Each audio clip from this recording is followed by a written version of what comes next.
जिसका नाम voter ID card में दुरुस्त नहीं है, वो आधार कार्ड से लिंक करवा करके उस नाम को दुरुस्त करवाइए, वो भी ऑनलाइन। अगर समझ में नहीं आता तो फिर बैठा के हमको पूछ सकते, कोई दिक्कत क्या, हम बता भी देंगे कैसे कैसे क्या आता है। और ये करवाने के बाद जो जो जमीन आपके पास है और दाखिल खारिज नहीं करवाएं, दाखिल खारिज नहीं करवाएं, उसको भी करवा लीजिए। जिस जमीन की रसीद नहीं कटवाएं उसको भी कटवा लीजिए। कहिएगा मौलाना हिंदुस्तान में बहुत सारे लोग ऐसे हैं, तो हिंदुस्तान की बात छोड़िए, आप मुसलमान हैं, निशाने पर आप ही हैं, निशाने पर आप ही हैं, इसलिए कहते दुरुस्त कीजिए। हम तो दुरुस्त है ये हैं, हिंदुस्तानी है ही है। अबे हम तो इतने अच्छे हैं कि पैदा भी होते हैं यही और मरते भी हैं इसी जमीन में जाते हैं। इसका जहां जाता वो सोचे, हम तो इस जमीन में पैदा हुए तो इस जमीन की हिफाजत भी करते, इसी में जो है दफन होते हैं। ये कमाल की बात है कि नहीं? असली है। तो एनआरसी दुरुस्त कीजिए, और जिनकी बीवी दिल्ली और पटना से लाए हैं उनको कह दीजिए कि अपने माँ बाप का सर्टिफिकेट लेकर के अपने घर में रख दें, बहुत जरूरी है। एक दूसरी बात ये कि आप अपने मोहल्ले में जितने भी लड़के हैं एकदम ध्यान से उनका नाम वोटर लिस्ट में जुड़वाइए, वरना आगे चल करके बड़ी दिक्कतें आने वाली हैं।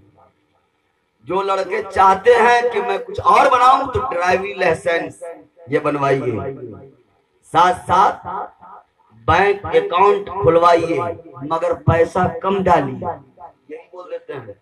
क्योंकि हिंदुस्तान में पंजाब नेशनल बैंक महाराष्ट्र में उसको एसबीआई नहीं, एसबीआई ने एक लेटर दिया है कि आप एक कैंडिडेट को एक महीने में 1000 रुपया दीजिए। बताइए, हमारा पैसा हम ही को नहीं मिले, इसलिए सारी बात समझा दिए हैं। अब यहाँ से चलिए शादी की बात करते हैं। जिस मोर्चे पे ये मिलाद रखा गया है उसी मोर्चे की बात की जाए। सब मोर्चा सजाता है अलग अलग तरीके से, मगर ये मोर्चा इसलिए अलग तरीके से सजाया जाता है क्योंकि यहाँ जिब्राइल आते हैं, क्योंकि यहाँ अल्लाह के रहमत के फरिश्ते आते हैं, इसलिए अंदाज निराला होगा। अब चलिए चलते हैं शादी।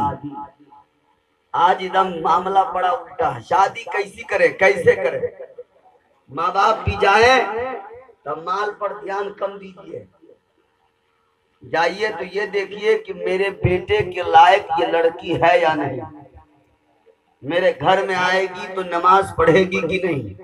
ये मत सिर्फ जाकर के देखिए कि मैट्रिक की है कि नहीं, इंटर की है कि नहीं। ठीक है, ये भी जरूरी है, ऐसा नहीं कि जरूरी नहीं है, जरूरी है, मगर पहले पूछिए कि आपने इस्लाम को पढ़ा है कि नहीं, ये पूछिए। और आप लोग तो चुप्पे चुप्पे जाते हैं, किन चुन करके मौलवी साहब को तो छांट के चलते हैं। पता नहीं चलना चाहिए, कहीं इमाम साहब को पता चल गया तो पूरे मोहल्ले में पता हो जाए।